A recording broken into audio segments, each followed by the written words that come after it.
Well, today I'm going to discuss Knowledge and Wisdom by Bertrand Russell's Grade 12 English course, and here I will be giving main ideas with the Nepali translation. Knowledge and Wisdom by Bertrand Russell. Factors that contributes to wisdom. बुद्धिलाई असर गर्ने तत्त्वहरू त्यसको बारेमा हामी पहिलो एपिसोडमै discuss गरेका छौँ जस्तो कि पहिलो फ्याक्टर चाहिँ सेन्स अफ प्रोपोर्सन हो and I have discussed about this in Nepali also in episode 1. Please try to go there. Here we are going to discuss these factors with example. He explains this with the example of technicians. प्राविधिकहरूको एउटा उदाहरणबाट उहाँले चाहिँ यहाँ यो sense of प्रोपोर्सनलाई explain गर्न खोज्नु भएको छ. Technicians here refer to those who are in search of specialized knowledge without combination of wisdom, that is technical knowledge alone. यानी कि यहाँ चाहिँ टेक्निसियन यानी कि प्राविधिकहरू भन्नाले ती व्यक्तिहरू जसले चाहिँ स्पेसल नलेज हैन विशेष ज्ञान को खोजीमा छन् र उनीहरूले तर त्यो ज्ञानमा चाहिँ केवल टेक्निकल नलेज यानी कि एउटा चाहिँ तपाईको यो प्राविधिक ज्ञान मात्र छ त्यसमा विजडम छैन. For example, they use a lot of their intellectual energy to discover the medicine which might have adverse effect outside the field of medicine, and they don't have time to consider the effects. जस्तो कि उनीहरूले चाहिँ थुप्रो आफ्नो चाहिँ बुद्धिमत्ता प्रयोग गरेर मेडिसिन सम्बन्धीको नयाँ नयाँ चिजहरू चाहिँ निकाल्न खोज अनुसन्धान गरेका छन् तर त्यसको असर चाहिँ यो मेडिसिन क्षेत्रभन्दा बाहिर आउटसाइड चाहिँ एडभर्स इफेक्ट नराम्रो असर छ भन्ने कुरालाई उनीहरूले चाहिँ त्यो सोच्न सकेनन्. That they don't have time to consider the effects. त्यो असरहरू चाहिँ कन्सिडर गर्ने उनीहरूको समय नै भएन. त्यस कारणले यसलाई चाहिँ wisdom lack of wisdom technical knowledge without wisdom भन्न खोजेको. For example, as modern medicine has succeeded in lowering the infant death rate, but this has resulted in scarcity in food supply and lower the quality of life, which the writer believes that the factor has not been given proportional value. त्यस कारणले गर्दाखेरि जस्तो कि यो चाहिँ हाम्रो अहिले modern मेडिसिनले हैन आधुनिक चाहिँ यो चाहिँ आधुनिक औषधिहरूले चाहिँ ठिक छ यो अब इन्फ्यान्ट डेथ रेटहरू हैन बाल मृत्यु दर निकै घटाएको छ तर त्यसले चाहिँ फेरि फुड स्कार्सिटी हैन यानी कि खानाको चाहिँ अभाव विभिन्न देशहरूमा विभिन्न ठाउँहरूमा र त्यसले गर्दाखेरि क्वालिटी अफ लाइफमा डिक्रिज भएको कुरा चाहिँ यसले चाहिँ नजरअन्दाज गरेको देखिन्छ. जुन कुरा चाहिँ राइटरले के बिलिभ गर्छ भन्दाखेरि प्रोफेसनल भ्यालु तिनीहरूको चाहिँ यानी कि आफ्नो चाहिँ मेडिसिनको जुन डिस्कभरी थियो त्यो अनुसारको भ्यालु चाहिँ जुन अनुपातमा त्यसको चाहिँ मूल्याङ्कन गर्नुपर्ने थियो भ्यालु गर्नुपर्ने थियो त्यो कुरा नभएको or there is the wisdom is not combined with this fact भन्ने कुरा यहाँ भन्न खोजेको देखिन्छ. त्यस्तै नलेज एन्ड विजडममा चाहिँ अर्को फ्याक्टर छ सेन्स अफ कम्प्रिहेन्सिभनेस विथ फिलिङ्स हैन यो पनि हामीले डिस्कस गरिसकेका छौँ र यसलाई इक्जाम्पलबाट हेर्नु पर्दाखेरि this factor has been explained with example of हेगेलको एउटा इक्जाम्पलबाट यसलाई दर्शाउन खोजेको छ. जस्तो कि Hegel had the philosophy of history with all comprehensive with the passion and intellectual. जस्तो कि हेगेलले जुन चाहिँ इतिहासको बारेमा उनले जुन दर्शनहरू लेखे त्यसमा सबै कम्प्रिहेन्सिभनेस सबै चिजहरू चाहिँ समावेश गरिएको थियो. प्यासन पनि थियो त्यसमा उनको अनि इन्टेलेक्ट बुद्धिमत्तापूर्ण तरिकाले लेखिएको थियो. But his ideas made Germans feel that they are the most superior creatures. तर यो किसिमको लेखाइले केवल चाहिँ उनले चाहिँ के गर्न खोजेको देखियो भन्दाखेरि के असर गर्यो त भन्दाखेरि जर्मन्सहरूले चाहिँ आफूलाई संसारका एकदमै सुपिरियर हैन एकदमै अरूभन्दा उत्तम जातिहरू हुँ भन्ने कुराको त्यो अहम पैदा गर्यो. मेड देम एरोगेन्ट उनीहरूलाई चाहिँ एकदमै बढी चाहिँ घमण्डी बनायो. To give rise of conflicts in war जसले गर्दाखेरि संसारलाई आफ्नो चाहिँ अन्डरमा राख्ने चाहिँ एउटा चाहिँ कुराकानी गर्दाखेरि त्यसले कन्फ्लिक्ट्सहरू वार्सहरू होइन सिर्जना गर्यो so he couldn't combine broad feeling to his comprehensiveness त्यस कारणले गर्दाखेरि उनको जुन कम्प्रिहेन्सिभमा चाहिँ ब्रोड फिलिङहरू चाहिँ उनले चाहिँ राख्न सकेनन् तर all other people of different nations are feeling to love their nations ती कि अरू मान्छेहरूले पनि आफ्नो देशलाई माया गर्ने फिलिङ हुन्छ भन्ने कुरा उनले त्यो बिर्से त्यो प्रकारको विजडम चाहिँ बिर्से त्यो प्रकारको ह्युमन साइकोलोजी चाहिँ बिर्से त्यस कारणले गर्दाखेरि यहाँ चाहिँ के भनेको छ भन्दाखेरि कम्प्रिहेन्सिभ विथ फिलिङ नेक्स्ट फ्याक्टरको कुराकानी गर्दाखेरि इमान्सिपेसन फ्रम पर्सनल प्रेजुडिसको बारेमा कुराकानी गऱ्यौँ र त्यसको इक्जाम्पल चाहिँ के छ भन्दाखेरि this is not only for growing wisdom but it's equally important in private life to pursue aims and target of life होइन त्यस कारणले यो इमान्सिपेसन अफ पर्सनल प्रेजुडिस होइन कि यानि कि व्यक्तिगत चाहिँ पूर्वाग्रहबाट चाहिँ आफूलाई फ्री गर्ने काम यो चाहिँ विजडमलाई बढाउने कुरामा मात्र यसले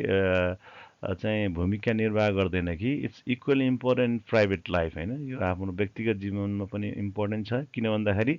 to pursue aims and target of life यसले चाहिँ हाम्रो जीवनको उद्देश्य र हाम्रो चाहिँ जुन हाम्रो टार्गेट हो हामी जुन हाम्रो चाहिँ निर्दिष्ट उद्देश्य हो त्यसलाई चाहिँ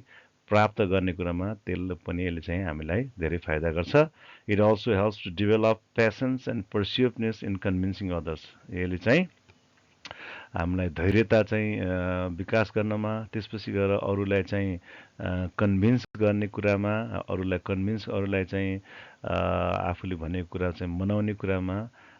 पर्सुएसिभनेस यानि कि हामीले चाहिँ मनन गराउन सक्ने क्षमताको विकास गर्छ that's why this is very important to create wisdom right so this can be also the answer of question number D, right, where it asks why emancipation from present prejudice is important. This factor has been verified with the example of Mr. A and Mr. B that they hate each other due to their predetermined opinion, and the third person will increase their hatred if he reports their mutual hatred. र यो फ्याक्टरलाई अझै चाहिँ जुन अब यो personal प्रेजुडिसको factor जसमा चाहिँ हाम्रो विजडमलाई ग्रो गर्न मद्दत गर्छ जसले प्यासन्स र कन्भिन्सिङ नेचर डेभलप गर्छ भन्ने कुरालाई अर्को मिस्टर ए र बीको उदाहरण दिनुभएको छ जसमा चाहिँ ए र बीले चाहिँ एकअर्कालाई हेट गर्छन् दे हेट इच अदर किन भन्दाखेरि ड्यु टु देयर प्रिडिटर्मिन्ड ओपिनियन उनीहरूको चाहिँ आफ्नै प्रकारको पूर्व निर्धारित चाहिँ विचार चिन्तनले गर्दा एकअर्काप्रतिको पूर्वाग्रहले गर्दाखेरि उनीहरूले एकअर्कालाई हेट गर्छन् and the third person will increase their hatred if he reports their mutual hatred अनि गएर तेस्रो व्यक्तिले फेरि उनीहरू बिचको हेट्रेडलाई अझ बढाउने छ ओके विल इन्क्रिज अझ बढाउने छ यदि चाहिँ उसले गएर तिनीहरूलाई फेरि एकअर्कामा गएर चाहिँ तिमीले पनि यस्तो चाहिँ भन्छौ यसरी घृणा गर्छौ बीले पनि तिमीलाई यसरी घृणा गर्छ भन्ने कुरा लगाइदियो भने झन् चाहिँ उनीहरू बिचमा घृणा बढ्छ Instead, he can decrease their hatred if he reports them that they share only normal dislike to each other and their enmity is harmful to both. तर त्यसको ठाउँमा चाहिँ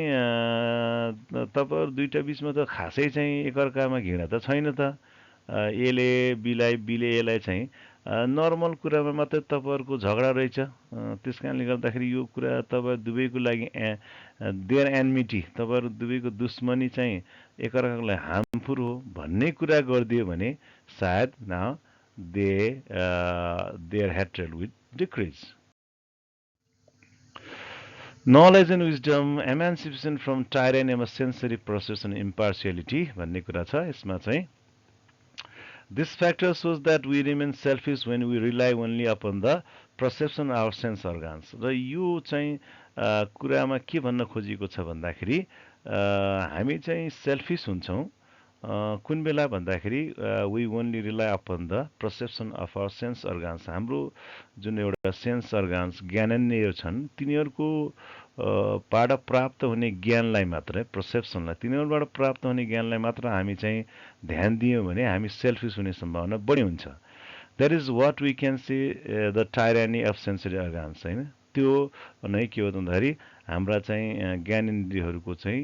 धूर्तता यानि कि हामीलाई चाहिँ गलत बाटो लैजाने काम हो सिन्स इट क्रिएट्स इगोज किन भन्दाखेरि ती चाहिँ त्यो उनीहरूको ज्ञानबाट हामीमा चाहिँ के आउँछ भन्दाखेरि इगो अलिकति अहमहरूको चाहिँ विकास हुन्छ We widen our horizons with the years and become less personal and less concerned with our own physical sets. Thus, we achieve growing wisdom. Sorry, physical states हुनुपर्ने या राइट हामीले चाहिँ अब बिस्तारै के गर्छौँ हामी जब बढ्दै जान्छौँ हामी चाहिँ हाम्रो होराइजन्सहरूलाई हाम्रो क्षितिजहरूलाई यानि कि हाम्रो चाहिँ भावनाहरूलाई वाइडन ब्रड गर्दै जान्छौँ अनि त्यसै गरेर जब हामी चाहिँ इयर्सहरू बित्दै जान्छ यानि हामी बढ्दै जान्छौँ र हामी अलिकति लेस पर्सनल हुँदै जान्छौँ र हामी चाहिँ आफ्नो फिजिकल स्टेट्स होइन आफ्नो फिजिकल अवस्थाहरू लाई चाहिँ हामीले बिस्तारै के गर्न जान्छौँ भन्दाखेरि बढी कम ध्यान दिन्छौँ दस वी अचिभ ग्रोइङ विजडम र बिस्तारै हामीले एउटा हाम्रो चाहिँ विजडम हाम्रो विकास गर्दै जान्छौँ therefore giving due weight in our feeling by freeing ourselves from the sensory procession develops the impartiality that constitutes growth in the wisdom त्यस कारणले गर्दाखेरि यसरी चाहिँ यसैले हामीले चाहिँ हाम्रो आफूलाई यो सेन्सरी पर्सेप्सनहरूबाट फ्री गर्दै जाने भने हाम्रो चाहिँ ज्ञानबाट हाम्रो ज्ञानेन्द्रियहरूमा मात्र ध्यान दिने बानी चाहिँ बिस्तारै कम हुँदै गयो भने हामीले चाहिँ इम्पार्सियलिटी र हामीले बल्ल त्यहाँ चाहिँ निष्पक्षताको विकास गर्दै जान्छौँ र त्यसले गर्दाखेरि विजडमको विकास हुन्छ यसबाट के भन्न खोजेको छ भन्दाखेरि हामी चाहिँ बिस्तारै चाहिँ विजडमहरूलाई हामीले बिस्तारै चाहिँ प्राप्त गर्दै जान्छौँ जब हामीले चाहिँ हाम्रो सेन्स अर्गानहरू मात्रले भनेको कुरा मात्र नमानेर हामीले चाहिँ अलिकति हाम्रो चाहिँ सोचाइ चिन्तनलाई अलिकति वाइडन गर्दै जान्छौँ यो एन्सर चाहिँ यो क्वेसन यो चाहिँ यी चाहिँ आइडियाजहरू we can use in answer E factors 3 and 4 यो चाहिँ जस्तै कि एन्सर ईमा चाहिँ रसलको अनुसार ट्रु एम अफ एजुकेसन चाहिँ के हो ट्रु एम अफ एजुकेसन भनेको त टु गेट विजडम हो र विजडम भनेको चाहिँ के हो भन्दाखेरि इमान्सिपेसन हो फेरि विजडमको चाहिँ इसेन्स अफ विजडम फेरि के हो भन्दाखेरि इमान्सिपेसन हो त्यस कारणले यो चिजहरू वाइ वी निड इमान्सिपेसन होइन यो कुराहरू हामी यो बाट एन्सर गर्न सक्छौँ र त्यस्तै गरेर अर्को आइडिया आएको छ अन्डरस्ट्यान्डिङ एन्ड नन रेसिस्टेन्स भन्ने आइडिया जुन आइडियाको यो कुरालाई हामी चाहिँ पहिला एपिसोडमा गरिसकेका छौँ र हामी इक्जाम्पलहरू कुराकानी गर्दै जाँदाखेरि Russell gives example of a parable of Samaritan होइन यो अन्डरस्ट्यान्डिङ नन रेसिस्टेन्सका कुराहरू सिकाउनको लागि उनले एउटा इक्जाम्पल चाहिँ प्याराबल अफ समारिटनको प्याराबलको इक्जाम्पल दिनुभएको छ Parable भनेको चाहिँ basically Jesus Christ used a lot of parable to answer the questions. That means he did not give the answer directly, but through the various examples, various stories. होइन अब कुनै उत्तरलाई direct नदिएर विभिन्न कथा उदाहरणहरूको बाट दिने चाहिँ तरिका चाहिँ प्याराबल हो जस्तै स्यामारिटनको प्याराबलमा के छ भन्दाखेरि a travel perhaps he was Jew okay stripped of clothing is beaten and left half dead along the road एउटा चाहिँ यात्री सायद जो चाहिँ ज्यू हो भन्ने मानिन्छ उसको कपडा सबै च्यातिएको थियो र उसलाई चाहिँ पिटिएर उसलाई चाहिँ लगभग अब मर्ने अवस्थामा एउटा बाटोमा छोडिएको हुन्छ हैन although Samaritans and Jews despised each other the Samaritans helps the injured man हैन त्यसपछि गएर त्यो बाटोबाट गुज्रिँदै गर्दाखेरि समारिटान र ज्युजहरूले एकअर्कालाई चाहिँ हेट गर्छन् डिस्पाइज हैन एकअर्कालाई घृणा गर्छन् र पनि समारिटानले चाहिँ त्यो इन्जुर्ड व्यक्तिलाई चाहिँ के गर्छ त मद्दत गर्छ यसमा कथामा के हुन्छ भन्दाखेरि अरु चाहिँ दुईवटा ज्युजहरू एउटा प्रिस्ट पुजारी अनि अर्को एकजना मान्छे पनि त्यो बाटोबाट हिँड्छन् जो ज्युज नै थिए तर उनीहरूले चाहिँ त्यो मान्छेलाई उनीहरूले केही पनि गरेन मद्दत गर्न चाहेनन् जबकि चाहिँ समारिटान जुन चाहिँ ज्युजहरूको प्रति घृणा गर्थ्यो खास गरी घृणा गर्छन् उनीहरूले एकअर्काप्रति तर यो समारिटानले उसलाई चाहिँ आवश्यक परेको बेलामा मद्दत गर्यो okay so the hatred only helps in spreading evil but understanding and not non resistance prevents the spread of evil त्यस कारणले गर्दाखेरि घृणाले वास्तवमा चाहिँ इभिललाई बढाउने मात्रै काम गर्छ तर अन्डरस्ट्यान्डिङ र नन रेसिस्टेन्स भयो भने हामीले चाहिँ त्यो इभिललाई बढ्नबाट रोक्न सक्छौँ so this is what is the example that this is how we can develop wisdom through understanding and resistance. त्यस्तै अर्को इक्जाम्पल चाहिँ Queen Elizabeth and of England and Henry fourth of फ्रान्सको पनि दिएको छ they combine greatest degree of understanding and non resistance to remain free from the errors of their time that the people were divided into the hatred of Protestants and Catholics होइन त्यस्तै अब चाहिँ मान्छेहरू त्यो बेला चाहिँ प्रोटेस्टेन्ट्स र क्याथोलिक रूपमा एकअर्कालाई घृणा गर्ने रूपमा चाहिँ बाँडिएको बेलामा चाहिँ क्वीन एलिजाबेथ फर्स्ट र हेनरी फोर्थले त्यो कुराबाट उनीहरू टाढा रहे र उहाँहरूले त्यो बेला चाहिँ अन्डरस्ट्यान्डिङ र नन रेसिस्टेन्टको नीति चाहिँ अख्तियार गर्नुभयो right therefore we can say they were the wise people. Similarly, Abraham Lincoln never departed from his wisdom to recapture public opinions and freeing slavery in spite of various obstacles in civil war. त्यस्तै गरेर अब Abraham लिङ्कनले पनि त्यो बेलामा विभिन्न चुनौतीहरू थियो civil वारहरू चलिरहेको थियो त्यो अब्स्टेकलहरूमा चाहिँ अब जस्तै स्लेभरी प्रथा चाहिँ छुटाउने क्रममा थुप्रै अब्स्टेकलहरू थिए त्यो कुराहरू गर्ने क्रममा चाहिँ उनले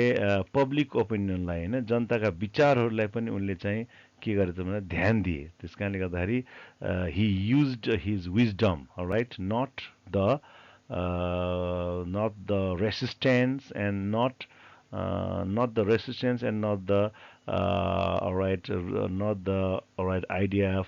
hatred okay this kind of thing so this can be the answer of C also where question number C is and which leaders does Russell say were able to mix knowledge and wisdom soundly in knowledge the wisdom लाई सँगै मिसाउन सक्ने व्यक्तिहरू को कुन भन्ने कुराकानी गर्दाखेरि we can talk about this Elizabeth I, Henry IV, Abraham Lincoln, all right. Finally, he talks about morality, all right. Russell believed that morals should be taught along with the knowledge that gives rise to wisdom, होइन मोरलहरूलाई पनि नैतिक पाठहरूलाई पनि ज्ञानसँग सिकाउनुपर्छ जसले wisdom दिन्छ The disastrous result of hatred and narrow-mindedness can be pointed out incidentally in the course of giving knowledge. त्यस कारणले कसरी चाहिँ विजडम विकास गर्न सकिन्छ त कसरी विजडम सिकाउन सकिन्छ भन्ने क्रममा उहाँ भन्नुहुन्छ हामीले चाहिँ ज्ञान दिँदाखेरि चाहिँ हेट्रेडको रिजल्ट अनि घृणाले गर्दा उत्पन्न हुने चाहिँ परिणाम अथवा चाहिँ साँगुरो दिमागले हैन साँगुरो कन्सेप्टले साँगुरो तुच्छ विचारले उत्पन्न हुने चाहिँ रिजल्टहरूलाई को रिजल्टको तिनीहरूको नराम्रो रिजल्ट चाहिँ विभिन्न घटनाबाटै चाहिँ हामीले ज्ञान दिँदै सिकाउने गर्नुपर्छ त्यसो गर्दाखेरि विजडमको विकास हुन्छ Knowledge should be made aware with the advantages and disadvantages, right and wrong, and purpose of knowledge should be combined with the welfare of society. त्यस कारणले गर्दाखेरि thus wisdom can be taught र ज्ञानहरू यसरी सिकाउन सकिन्छ भन्नुहुन्छ कि हामीले चाहिँ ज्ञान सिकाउँदाखेरि मान्छेहरूलाई चाहिँ फाइदा र बेफाइदाको ज्ञान दिनुपर्छ राइट र रङको बारेमा ज्ञान दिनुपर्छ र चाहिँ हाम्रो चाहिँ वास्तवमा ज्ञानको उद्देश्य भनेको सामाजिक वेलफेयर हैन सामाजिक चाहिँ सुख सुविधा सामाजिक विकासको लागि हुनुपर्छ भन्ने कुरामा सिकाउँदै गयो भने we can teach the wisdom, he says. And finally, the essence of wisdom is emancipation, that is freeing ourselves from all the prejudice and in process to stop preventing hatred. त्यस कारणले गर्दाखेरि वास्तवमा विजडमको चाहिँ मुख्य चाहिँ सार भनेको इमान्सिपेसन हो यानी कि विजडम विकास गर्नु भनेको हामीले आफूलाई इमान्सिपेसन गर्नु हो फ्री गर्नु हो के कुराबाट फ्री गर्नु भन्दाखेरि हाम्रो सम्पूर्ण पूर्वाग्रहबाट आफूलाई फ्री गर्नु हाम्रो चाहिँ जुन पक्षपात छ त्यो पक्षपातबाट आफूलाई चाहिँ फ्री गर्नु होइन, त्यसपछि गएर घृणाबाट हामीलाई चाहिँ बचाउनु. So this is what is the wisdom and this should be taught. Thus, Russell believes that the wisdom can be taught considering these factors. Okay, त्यस्तै गरेर एन्सर जी हुनसक्छ, जसमा चाहिँ why does the world need more wisdom in the future भन्ने कुरामा चाहिँ के हुन्छ त भन्दाखेरि हामीले विजडमहरू लाई के गर्न सकिन्छ भन्दाखेरि माथिका विभिन्न 6वटा चाहिँ तत्त्वहरू लाई कन्सिडर गर्ने भने विजडमहरूको विकास गर्न सकिन्छ भनेर रसेल भन्नुहुन्छ. राइट, जुन कुरा चाहिँ क्यान विजडम बी टट भनेको नम्बर एफ, नम्बर जी होइन, नम्बर एफको एन्सर चाहिँ हामी यसरी रिफरेन्स रूपमा लिन सक्छौँ. Alright, Russell emphasizes the world needs wisdom as it has never needed before, and if knowledge continues to increase, the world will need wisdom in the future even more than it does now. होइन, त्यस कारण Russell भन्नुहुन्छ the world needs wisdom as it has never needed before. होइन, पहिला चाहिँ बढी त्यत्तिको wisdom चाहिएको थिएन, अब चाहिँ विजडम अझ बढी चाहिन्छ भन्नुहुन्छ. किन भन्दाखेरि नलेज चाहिँ बढेको बढै छ होइन, ज्ञानको भण्डार, ज्ञानको खोजी चाहिँ मान्छेहरूमा बढेको बढै छ. त्यस कारणले गर्दाखेरि विजडमको आवश्यकता अझ बढी हुँदै जान्छ. The world will need wisdom in the future even more than it does now. त्यस कारणले अहिलेभन्दा अझ बढी फ्युचरमा पनि यसको आवश्यकता पर्छ भन्ने कुरा उहाँ भन्नुहुन्छ. So the world will continue to gather knowledge in pursuit of discovering new theories and technologies, but if they forget to combine wisdom, it may lead to the disaster and destruction of the humanity. So he believes wisdom will be needed more in the future, since people are likely to practice technical knowledge in the growing world of selfishness. The wisdom will be needed more. त्यस कारणले wisdom अझ किन चाहिन्छ भन्ने question जी को एन्सरमा हामीले के भन्न सक्छौँ भन्दाखेरि उहाँको आधारमा चाहिँ अहिलेभन्दा बढी अझ किन चाहिन्छ भन्दाखेरि मान्छेहरूले ज्ञानको खोजीमा pursuit of discovering new theories होइन, ज्ञानको खोजी गर्ने क्रममा नयाँ थ्योरीहरूको, नयाँ चाहिँ प्रविधिहरूको विकास गर्ने काम अझ जारी राख्ने छन्. तर त्यो बेला चाहिँ उनीहरूले यदि त्यो ज्ञानसँग विजडमलाई कम्बाइन गर्न छोडे भने साँच्चैकै यसले चाहिँ के निम्चाउँछ, डिजास्टर होइन, यसले चाहिँ दुर्घटनाहरू होइन, ध्वंसहरू र ह्युम्यानिटीलाई चाहिँ खतम पार्ने अवस्था रहन्छ. त्यस कारणले गर्दाखेरि यो चाहिँ विजडम जरुरी छ. So he believes wisdom will be needed more in the future. त्यस कारणले अझ बढी भविष्यमा आवश्यक छ भन्ने उहाँ ठान्नुहुन्छ. र के कारणले गर्दाखेरि भन्दाखेरि किन भन्दाखेरि अहिलेका मान्छेहरू likely to practice technical knowledge. अहिले धेरै चाहिँ तपाईँको प्राविधिक ज्ञानको खोजी मात्र बढी भइरहेको छ. किन भन्दाखेरि यो संसार एकदम सेल्फिस संसारको रूपमा अगाडि बढेको छ कि हामीलाई चाहिँ एउटा चिज नयाँ चिज भइहाल्यो, यसले चाहिँ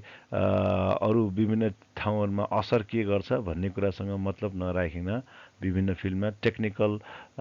नलेजहरू मात्र गेन गर्ने जुन खतरा आइरहेको छ, त्यसले गर्दाखेरि the wisdom will be needed more in the future. Thank you.